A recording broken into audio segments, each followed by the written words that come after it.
Dyslexic बच्चे ऐसे बच्चे होते हैं जिनकी लर्निंग और राइटिंग पेस बहुत ज्यादा स्लो होता है, बट उनकी इंटेलिजेंस और क्रिएटिविटी लेवल काफी अच्छा होता है। जैसे कि कोई 40-50 साल के बच्चे को भी ये योजना काम आएगी?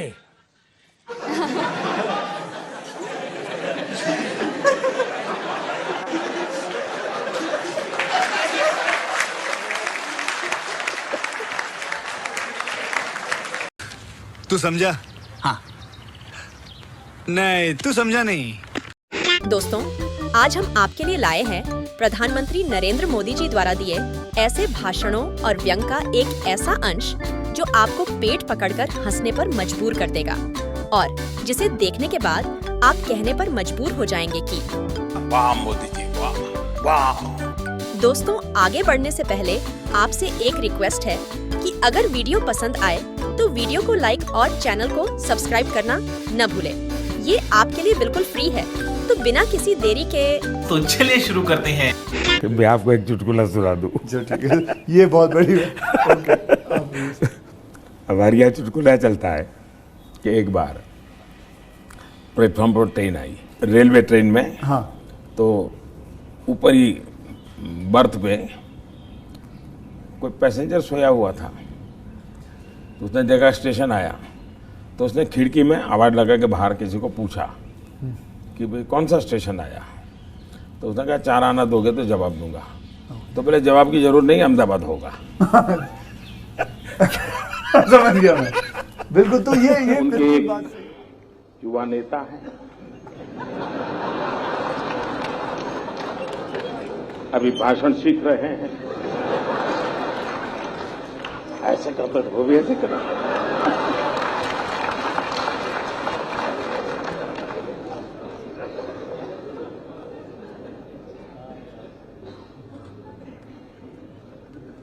जब से उन्होंने बोलना सीखा है और बोलना शुरू किया है, मेरी खुशी का कोई पार नहीं है।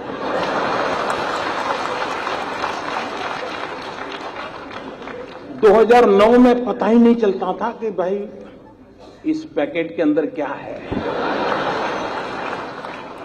पता ही नहीं चलता था। अब पता चल रहा है कि भाई ये है, ये नहीं है।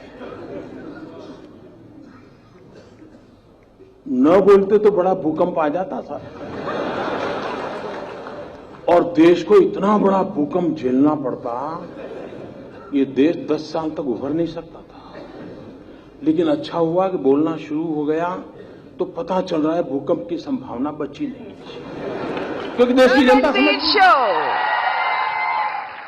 बधाई हो। तो आज भी कुछ फिटनेस का मंत्र देंगे लोगों को? योगा करनी चाहिए, मेडिटेशन करनी चाहिए। तो फिर तो ये लोग कहेंगे कि मोदी जी की बात बता रहा है। तो फिर कहेंगे तुम बीजेपी वाले हो गए हो।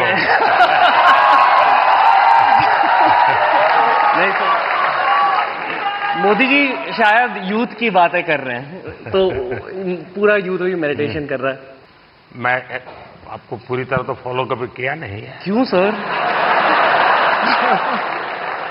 क्योंकि बहुत कठिन होता है जी, मुझे खुद को 50 साल छोटा करना पड़ेगा, तब जाकर के आपके साथ थोड़ा वेवलेंथ बैठेगा। और कई सालों से मेरी बीमारी आ गई है, मैं बहुत कम सोता हूँ। लेकिन मैं चाहता हूँ लोग पूरी सोते रहे, ऐसा मैं नहीं चाहता हूँ। मेरा जगाना, लोगों को जगाना मेरा काम है। लेकिन नींद के संबंध में हम ज्यादा उतने जागरूक नहीं है। कभी उस पर सोचिए ना। जी जी, योग निद्रा करनी चाहिए। योग निद्रा अलग है जी, वहां मत ले जाइए।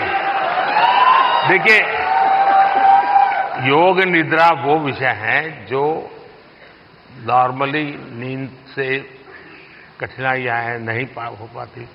तो योग निद्रा कर लिया तो उनका 3-4 घंटा और निकल जाता है। आपके साथ पॉडकास्ट करने का मूड हो रहा है सर। अरे वाह। चलिए, मूड तो हरे के बहुत होते हैं भाई।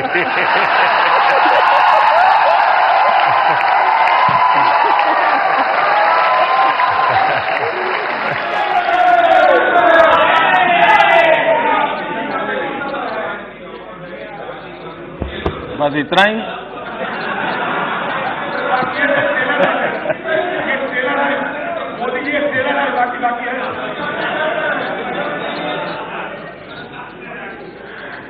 आपके लिए गांधी जी ट्रेलर हो सकते हैं, हमारे लिए गांधी जी जिंदगी है।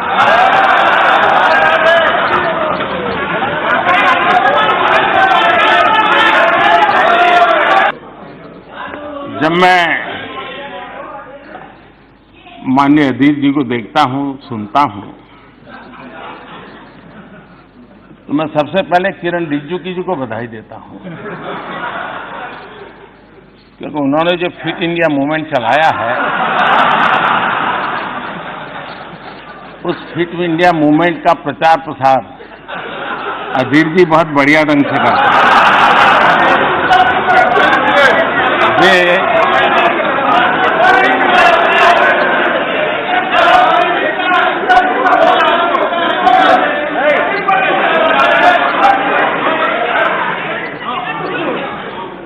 वे भाषण भी करते हैं और भाषण के साथ साथ जिम भी करते हैं।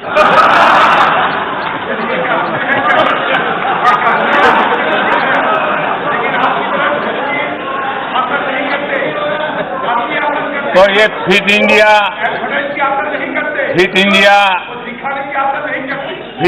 को बल देने के लिए, उसका प्रचार प्रसार करने के लिए मैं माननीय सदस्य का धन्यवाद करता हूं।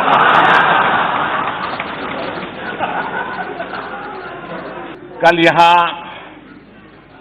स्वामी विवेकानंद जी के कंधों से बंदूकें फोड़ी गई।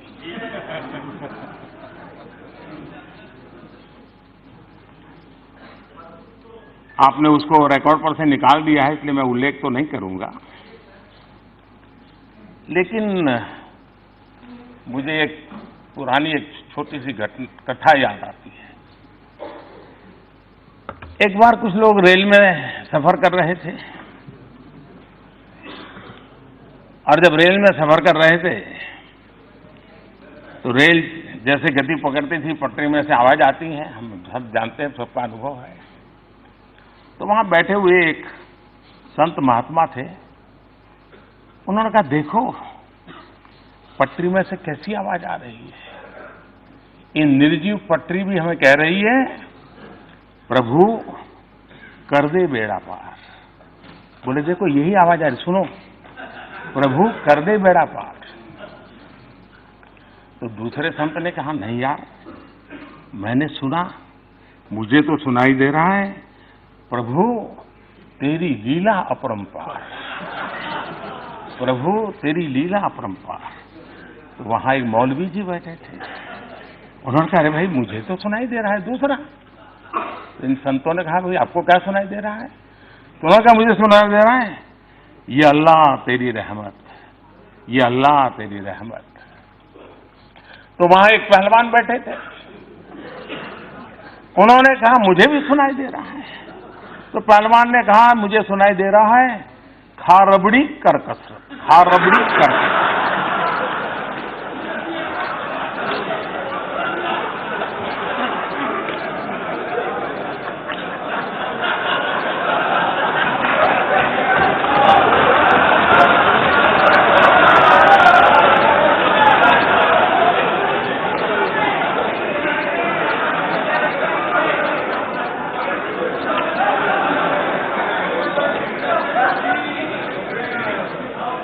कल जो विवेकानंद जी के नाम से कहा गया, जैसी मन की रचना होती है वैसा ही सुनाता है, जैसा वैसा। आपको ये देखने के लिए इतना दूर नजर करने की जरूरत ही नहीं थी, बहुत कुछ पास में है। ये सुरेश जी क्यों हंस रहे हैं जी? हाँ? कोई राज है भाई? सुरेश जी, कभी आपका भी मौका आएगा, इतना जल्दी मत। आज हम कहाँ हैं उसका पता। कितने शानदार विचार रखते हैं जी, और कुछ लोग मनोरंजन भी करवाते हैं। मोदी जी खड़े होते हैं, कहते हैं बेकार योजना है, ऐसी योजना मैंने कभी नहीं देखी। पहले नरेगा और फिर कुछ एक नया ज्ञान हुआ तो फिर वो मनरेगा हुआ। अरुण जेटली जी मेरे पास आते हैं, कहते हैं मनरेगा से अच्छा स्कीम नहीं था। मैंने उनसे कहा भैया आप अपने बॉस को क्यों नहीं कहते? तुम कहते हो गरीबी हटाओगे, लेकिन तुम्हें मालूम नहीं हम कौन है। अरे हमने गरीबी की जड़ें इतनी जमा दी हैं, इतनी जमा दी हैं। मोदी तुम उखड़ जाओगे लेकिन इसे उखाड़ नहीं पाओगे। कोई भी नई योजना लाए, नई तरीके से लाए, तो कुछ लोगों को उम्र तो बढ़ती है लेकिन समझ नहीं बढ़ती है, तो समझने में बड़ी देर लग जाती है। भैया मैं आरएसएस का नहीं हूं, मैं गलतियां करता हूं। मैं आपका नहीं हूं, मैं सब कुछ जानता नहीं हूं, सब कुछ समझता नहीं हूं। इसको समझने में देर लगेगी, लेकिन इसमें कोई बादाम काम नहीं आएगी।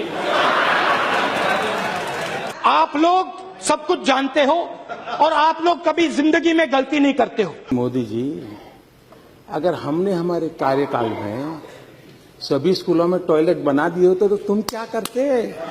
मेक इन इंडिया का बब्बर शेर तैयार किया, काले रंग का बब्बर शेर, उसके अंदर देखो तो घड़ी जैसा चलता है वो। जहां देखो, इंटरनेट में देखो बब्बर शेर, टीवी में देखो बब्बर शेर, मोदी जी का भाषण सुनो बब्बर शेर। मेक इन इंडिया की मजाक उड़ा रहे हैं ना, मेक इन इंडिया की मजाक उड़ा रहे हैं। ये मेक इन इंडिया देश के लिए है। थोड़ा सा डर लगता है, बड़े पावरफुल आदमी है नरेंद्र मोदी जी। मैं जानता हूं कि आप लोग भी डरते हो, मगर आपको थोड़ा बोलना चाहिए उनके सामने। प्लीज, ये अच्छा नहीं, ये अच्छा नहीं। दुष्यंत कुमार ने बहुत बढ़िया बात कही और दुष्यंत कुमार ने जो कहा है बहुत फिट बैठता है। उन्होंने कहा है तुम्हारे पांव के नीचे, तुम्हारे पांव के नीचे कोई जमीन नहीं, तुम्हारे पांव के नीचे कोई जमीन नहीं। कमाल ये है, कमाल ये है कि फिर भी तुम्हें यकीन नहीं। देखिए, हमने 9 साल देखा है माननीय कंस्ट्रक्टिव क्रिटिसिज्म की जगह। माननीय आप सदन के नेता हैं, आप माननीय सदस्यों को समझा दें। लोकतंत्र के लिए जिसकी आवश्यकता ये है, संसदीय परंपरा के अनुरूप नहीं है कि बैठे बैठे बोलें। नो, गलत, नो, नो, आपने भी बोला है, गलत तरीका है ये। नो, बैठ जाइए, गलत तरीका है। ना, जब सदन के नेता बोल रहे हैं तो आपको मर्यादा से सुनना चाहिए। प्लीज बैठिए। माननीय प्रधानमंत्री जी, माननीय अध्यक्ष जी, पिछले 9 साल हमने देखा है कुछ लोगों की बैंकरप्सी को देखा है कि कंस्ट्रक्टिव क्रिटिसिज्म की जगह कंपल्सिव क्रिटिक्स ने ले ली है, और ये कंपल्सिव क्रिटिक्स इसी में डूबे हुए हैं, खोए हुए हैं। माननीय अध्यक्ष जी, सदन में भ्रष्टाचार की जांच करने वाली एजेंसियों के बारे में बहुत कुछ कहा गया, और मैंने देखा कि बहुत सारे विपक्ष के लोग इस विषय में सुर मिला रहे थे। मिले मेरा तेरा सुर।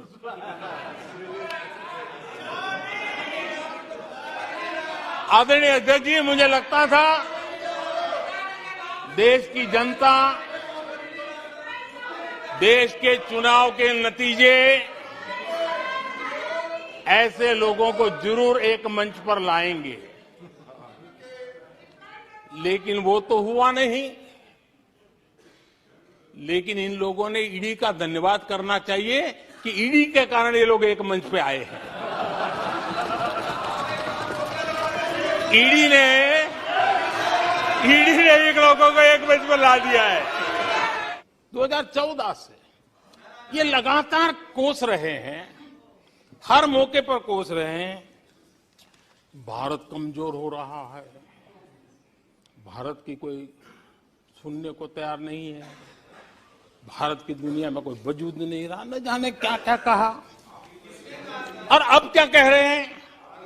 अब कह रहे हैं कि भारत इतना मजबूत हो गया है कि दूसरे देशों को दबकाकर फैसले करवा रहा है।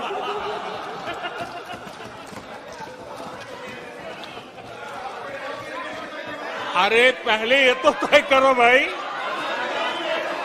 कि भारत कमजोर हुआ है कि मजबूत हुआ है। यहां पर विकास के लिए खर्च 40% होता था और फिजूल खर्च 60% होता था। आप अखबारों में पढ़ते होंगे कि मोदी उत्सव करते हैं, मोदी रुपये खर्च करते हैं, मोदी ये करते हैं, मोदी हर एक की रोजी रोटी का सवाल है।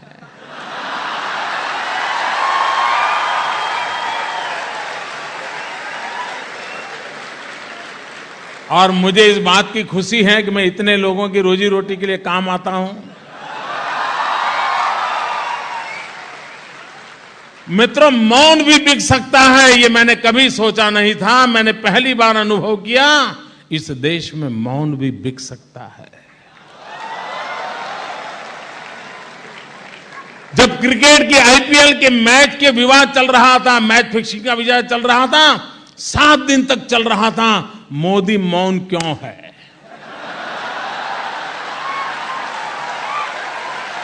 मौन बिक रहा था।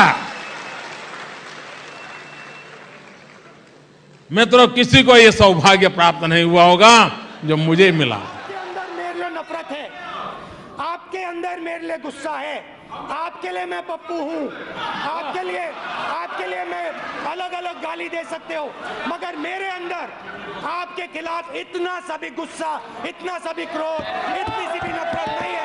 मैं कांग्रेस हूं और ये सब कांग्रेस हैं, और कांग्रेस ने और इस भावना ने इस देश को बनाया है। इस बात को आप कभी मत भूलिए। और ये भावना आप सबके अंदर है, और इस भावना को मैं आप सबके अंदर से निकालूंगा। एक एक करके मैं आपके अंदर से, आपके अंदर जो प्यार है उसको निकालूंगा और आप सबको कांग्रेस में बदलूंगा। धन्यवाद, नमस्कार।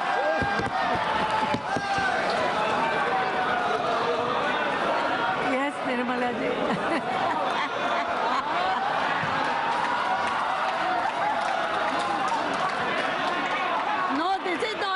This is not necessary. No. Nirmala ji.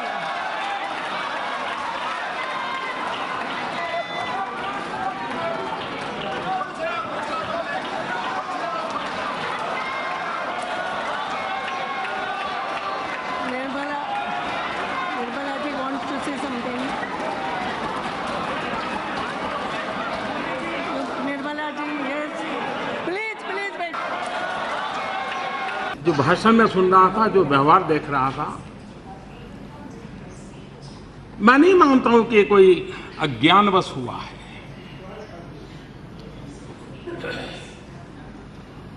और न ही ये झूठे आत्मविश्वास के कारण हुआ है। ये इसलिए हुआ है कि अहंकार इस प्रकार की प्रवृत्ति करने के लिए खींच के ले जा रहा है। मोदी हटाओ।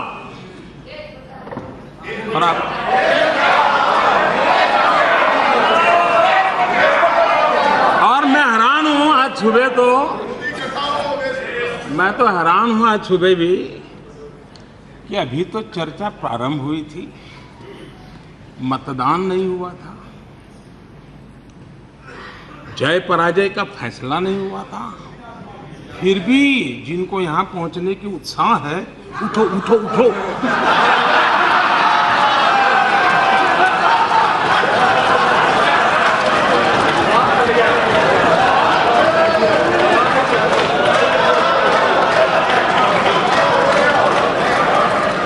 न यहां कोई उठा सकता है न बिठा सकता है, 125 करोड़ देशवासी बिठा सकते हैं, 125 करोड़ देशवासी उठा सकते हैं।